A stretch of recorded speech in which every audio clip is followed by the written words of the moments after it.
आदरणीय साथीहरू नमस्कार। तपाईलाई मिमिक अनलाइन टिभीमा स्वागत छ। आज म तपाईहरुलाई बीबीएस थर्ड इयरको रिक्स एन्ड रिटर्न च्याप्टर पढाउन म ईश्वर गुलामी मगर हाजिर भइसकेको छु। आदरणीय साथीहरू, आज तपाईहरुलाई म च्याप्टर 4 मा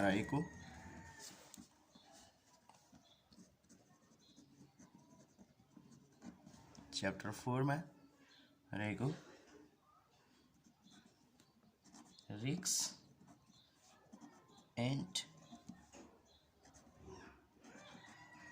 रिटर्न यो पढाउन गइरहेको छु।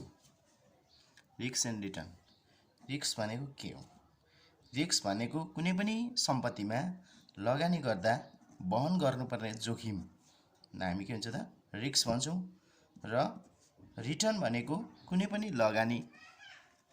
सम्पत्तिमा लगानी गर्दा त्यस लगानी गरे बापत प्राप्त हुने नाफाको दरलाई नै के भन्छ त हामीलाई रिटर्न भन्छौं, जसलाई हामी प्रतिफल प्राप्त हुन्छ, त्यही भएर यसलाई प्रतिफल भनिन्छ है। साथीहरू, कुनै पनि सम्पत्तिमा लगानी गर्दा नाफा पनि हुन्छ, नोक्सान पनि हुन्छ र नाफा नोक्सान दुईटै हुन सक्छ। अब हामीले के बुझ्नु पर्दछ भने यो नाफा जहाँ जोखिम हुन्छ त्यहाँ नाफा हुन्छ, जहाँ नाफा हुन्छ त्यहाँ जोखिम हुन्छ। यसकारणले यी दुईटा बीचमा एकदमै घनिष्ठ सम्बन्ध रहेको हुन्छ। आदरणीय साथीहरू, म आज तपाईहरुलाई रिक्स एन्ड रिटर्नको हिसाब गर्न सिकाउँदै छु। त्यसकारणले मैले अहिले यसलाई धेरै व्याख्या गर्न भन्दा पनि कसरी रिक्स म्यानेजमेन्ट गरिन्छ, कसरी रिटर्नको हिसाब गरिन्छ भन्ने कुरा म तपाईहरुलाई विशेष त जानकारी गराउन चाहन्छु। साथीहरू, रिक्स एन्ड रिटर्न सबभन्दा पहिला जानौं। हामीले रिक्स भनेको बुझिसकेका छौं, रिटर्न भनेको नि बुझिसकेका छौं भने अब हामी रिक्स सम्बन्धी जानकारी लिउँ, रिटर्न सम्बन्धी जानकारी लिउँ। ल, सर्वप्रथम त म तपाईहरुलाई रिटर्नबाट लिन्छु।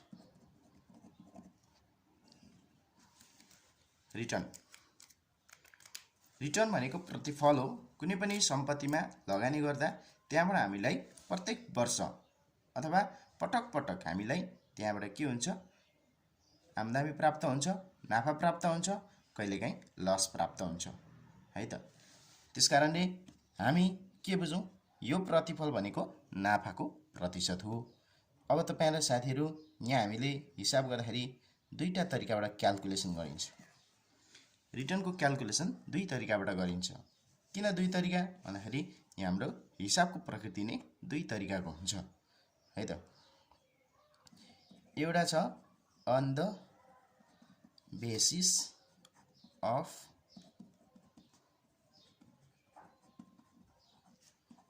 हिस्टोरिकल रिटर्न भने अर्को छ on the basis of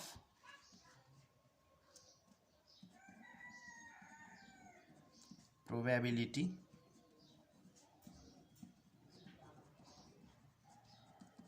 distribution. आदरणीय साथीहरू, हेर्नुहोस्, हामीलाई रिटर्नको हिसाब गर्दाखेरि एउटा हिस्टोरिकल रिटर्नको आधारमा हिसाब गर्नुपर्ने हुन्छ भने अर्को हामीले के को आधारमा हिसाब गर्नुपर्छ? On the basis of probability डिस्ट्रिब्युसनको आधारमा गर्नुपर्ने हुन्छ। साथीहरू, यहाँ हेर्नुहोस्, तपाईहरुलाई यहाँ भनेको प्रोबेबिलिटी डिस्ट्रिब्युसनमा रिटर्न त हुन्छ नै हैन, के हुन्छ? प्रोबेबिलिटी दिएको हुन्छ। यहाँ प्रोबेबिलिटी इज गिवन। यसको लागि कसरी चिन्ने त? प्रोबेबिलिटी डिस्ट्रिब्युसन हुने प्रोबेबिलिटी भनेर दिएकै हुन्छ। ठीक छ भने हिस्टोरिकल रिटर्नमा प्रोबेबिलिटी दिएको हुँदैन। Probability is not given. Historical रिटर्नमा प्रोबेबिलिटी दिएको हुँदैन। त्यसकारणले अब साथीहरू, म तपाईहरुलाई सबभन्दा पहिला यहाँ निकाल्नुपर्ने कुराहरु के हो त भनेर यहाँ म सिकाउँछु। सर्वप्रथम त हामीलाई एक्सपेक्टेड रिटर्न निकाल भन्ने हुन्छ। यहाँ एक्सपेक्टेड रिटर्न भनेको एभरेज यसलाई हामी के पनि भन्छौँ अर्कोमा एभरेज नर्मल एभरेज रिटर्न भन्छौँ। ठिक छ, एभरेज रिटर्न पनि हामी यसलाई भन्दछौँ। जसरी स्ट्याटिक्समा तपाईहरु मिन निकाल्नुहुन्छ एभरेज, त्यसरी नै यहाँ पनि हामी निकाल्छौँ। ल साथीहरु, 1 नम्बरको यो अन द बेसिस अफ, यो 2 नम्बरको on the basis of probability distribution. ल 1 र 2 को हामी तरिकाबाट निकाल्दैछौँ। ल साथीहरु, एकदमै सजिलो छ। ल यसको निकाल्ने फर्मुला, एक्सपेक्टेड रिटर्न निकाल्ने फर्मुला, एक्सपेक्टेड रिटर्न निकाल्ने फर्मुला यसको छ। हामी यसलाई आर को ठाउँमा बार ले जान्छौँ। आई भनेको प्रोजेक्टको नाम लेख्ने, कुन प्रोजेक्टको अथवा कुन स्टकको सम्पत्तिको नाम लेख्ने। यो बार भने जसरी हामीले स्ट्याटिक्समा एक्स बार भनेर मिन जनाउँछौँ, त्यस्तै यहाँ पनि एक्स को ठाउँमा के हो त आर लेखेको बारको बार यस्तै। त्यसकारणले यो इन्डिभिजुअल सिरिज जस्तै हुन्छ। यसमा केही हुँदैन, सिधै के गर्ने समेसन गर्ने, रिटर्नहरुको समेसन गर्ने, यसलाई केले भाग गर्ने n ले भाग गर्ने आइहाल्छ। तपाईहरुको चाहिएको आन्सर आइहाल्छ। उदाहरणको लागि एक्जाम्पल पनि यहाँ लेखिदिउँ।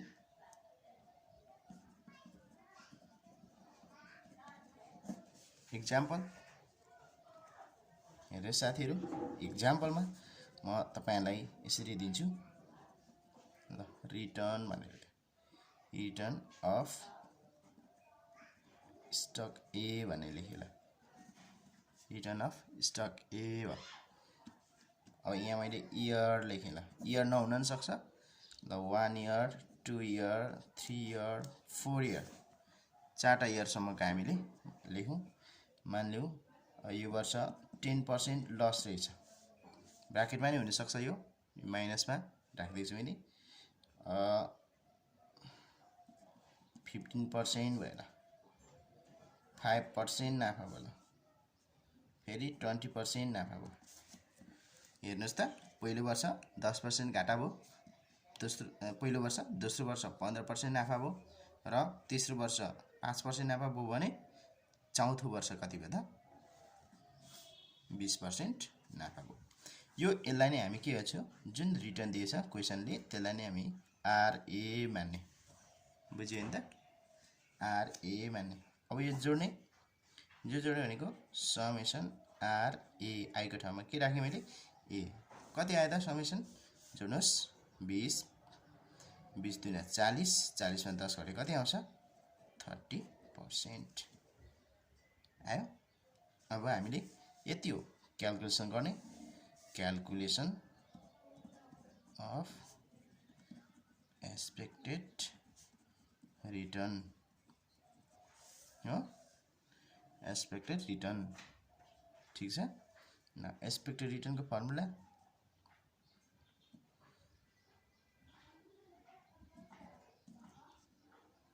Expected return, expected return are बार ले जाना है, समेसन आर ए का मुनि के भयो त एन।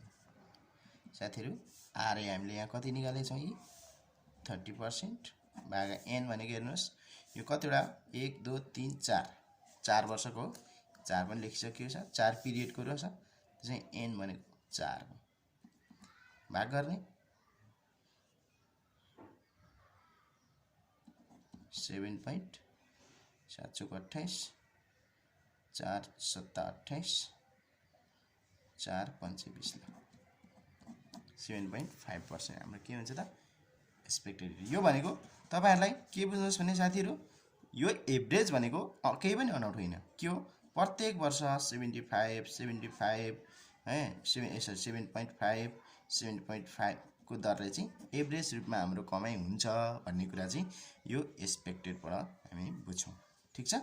यो जोड्नुस् भन्दा 30% आउँछ। एभरेजमा चाहिँ हामी कमाइ कति गर्, पहिलो वर्ष घाटा भयो, दोस्रो वर्ष 15% नाफा, तेस्रो वर्ष 5% मात्रै नाफा, चौथो वर्ष 20% भयो भने प्रत्येक वर्ष एभरेजमा चाहिँ हामीले कति नाफा कमाएको रहेछौँ एभरेजमा हेर्दाखेरि भन्दाखेरि प्रत्येक वर्ष 7.5% को दरले हामीले के कमाएको रहेछ नाफा कमाएको रहेछ भन्ने कुरा हामी यो हिसाबबाट बुझ्छौँ। ल साथीहरू बुझ्नुभयो नि त, गाह्रो छैन। अब म तपाईहरुलाई पढाउन गइरहेको छु कि एक्सपेक्टेड रिटर्न यो भनेको तपाईहरुले बुझ्नुस्, यो हिस्टोरिकल बेसमा एउटा कुरा म तपाईहरुलाई भन्छु। म तपाईलाई एउटा कुरा क्लियर के गराउन चाहन्छु, यहाँ हेर्नुस्, यहाँ प्रोबेबिलिटी भन्ने शब्द कहाँ भयो त भएन भने यो के रहेछ त, यो चाहिँ एक्सपेक्टेड रिटर्न केमा रहेछ on the basis of historical रिटर्नमा रहेछ है त साथीहरु। रिटर्न यहाँ म लेख्दिन ल, अन द बेसिस अफ के रे यसको चाहिँ हिस्टोरिकल रिटर्न। ल बुझ्यो भने त, हिस्टोरिकल रिटर्नको कन्डिसन के हुँदै रहेछ, हामीलाई प्रोबेबिलिटी दिएको हुँदैन, सिर्फ रिटर्न मात्र दिएको हुन्छ। यो इयर हुन पनि सक्छ नहुन पनि सक्छ, यसमा सरकार हैन, तर हाम्रो रिटर्न सहित प्रोबेबिलिटी सक्छ हैन त्यो हेर्ने। ल 2 नम्बरमा expected return on the basis of probability distribution। probability distribution भन्दाखेरि कस्तो हुन्छ, यहाँ हेर्नुस्, इयर हुन पनि सक्छ नहुन पनि सक्छ। ल मैले त्यही पनि लेखिदिएँ, इयर 1 2 3 4 मैले यही सेम राख्दिएँ। ल रिटर्न राख्दिएँ मैले, रिटर्न अफ स्टक एकै राखिदिएँ। ल यसलाई हामी केले जनाउने अरे, आर ए ले जनाउने। ल -10%, 15%, 5%, 20%। अब हामीलाई यहाँ के दिएको हुन्छ, थप प्रोबेबिलिटी भन्ने शब्द थपिएको हुन्छ, जसलाई हामीले पीआई ले जनाउने। ठीक छ, पीआई ले जनाउनु पर्दछ। प्रोबेबिलिटी मैले राख्दिएँ यहाँ 0.1, 0.3,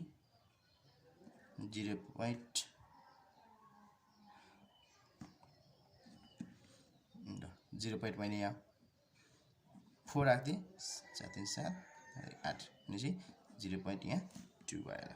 प्रोबेबिलिटी जहिले सिके प्रोबेबिलिटीको जम्मा कति हुनुपर्छ, टोटल 1 हुनुपर्छ है। ल साथीहरु अब हामीले फर्मुला थाहा हुनुपर्छ। मैले यो तपाईहरुलाई यस्तो खालको हुन्छ भनेर तपाईहरुलाई नमुना देखाइदिएँ। यो देख्ने बित्तिकै तपाईले फर्मुला आफै निर्माण गर्न सक्नुहुन्छ। ल एक्सपेक्टेड रिटर्न निकाल्नु पर्यो, कुन बेसमा निकाल्दैछु, प्रोबेबिलिटी डिस्ट्रिब्युसन भनेपछि तपाईहरुले यहाँ हेर्नुस् साथीहरु, अब यहाँ चाहिँ यस टाउकोमा बार लाउन पाउनुहुन्न, एक्सपेक्टेड को ई लेख्ने है, अनि रिटर्न को आर लेख्ने। अब कुन एसेट हो, ए, ई आर ए भनेर यसरी ई बाट जनाउनु पर्छ। यसको फर्मुला छ आर आरआई इन्टु पीआई। अहिले क्वेशनमा हाम्रो के छ, आर ए। ठीक छ, यति गर्नु भने हुन्छ, यसमा भाग हुँदैन, किनभने प्रोबेबिलिटी गुणा गरिसकेपछि, जस्तै हाम्रो हिस्टोरिकलमा चाहिँ n ले भाग हुन्छ भने यसमा चाहिँ भाग हुँदैन, सिर्फ के हुन्छ, गुणा हुन्छ। त्यसो भए हामीले के गर्नु पर्यो, पीआरए इन्टु पीआई। यो सम्पत्तिको नाम जे छ त्यो लेख्ने हुन्छ यहाँ, त्यसरी त्यसरी नजुकिनु होला साथीहरु है त। यो सम्पत्तिको नाम जे छ त्यो लेख्ने हो, स्टकको नाम। ल यो गर्ने कति आउँछ, 10 एकान 10 भनेको 1%, माइनसमा 1% आयो। यो 15 तिया 45 कति आयो, 4.5%। यो पर्सेन्टेज लेख्दा पनि हुन्छ नलेख्दा पनि हुन्छ साथीहरु। ल अर्को 500 को 20 2%। अर्को 2 दिन 4 कति पर्सेन्ट आयो, 4%। यो गर्ने कति आउँछ, 4 4 कति हो, 8 9 10 10/5 मा कति हुन्छ, 1 घटाउँदाखेरि 9.5%। यो के आयो त, summation R A into P I आयो। ठीक छ, अब यो नै हाम्रो के हुन्छ त, देयरफोर फर्मुला छँदैछ, युजिङ फर्मुला गर्ने, यो फर्मुला कति आयो त 9.5%। यसरी हामी के गर्छौं एक्सपेक्टेड रिटर्न निकाल्छौं केबाट प्रोबेबिलिटी डिस्ट्रिब्युसन दिएको बेलामा। ल साथीहरु तपाईहरुले आज प्रोबेबिलिटी डिस्ट्रिब्युसन दिदा र नदिदाको एक्सपेक्टेड रिटर्न कसरी निकाल्ने भन्ने कुरा बुझ्यौं। अब म तपाईलाई रिस्क सम्बन्धी म अर्को पिरियडमा पढाउने छु साथीहरु। त्यहाँ अर्को पिरियड तपाईले अर्को भिडियो हेर्नु होला। म तपाईलाई चाँडै नै तुरुन्तै अपडेट गर्ने नै छु भन्दै तपाईहरुले यदि यो च्यानललाई लाइक कमेन्ट र सब्स्क्राइब गर्नु भएको छैन भने लाइक कमेन्ट सब्स्क्राइब गरेर सहयोग गरिदिनु होला। म तपाईहरुलाई नयाँ नयाँ भिडियो अपलोड गर्ने छु र यस विषयमा केही बुझिएन भने तपाईहरुले मलाई कमेन्ट मार्फत आफ्नो कुराहरु राख्न सक्नुहुनेछ। हस्त धन्यवाद।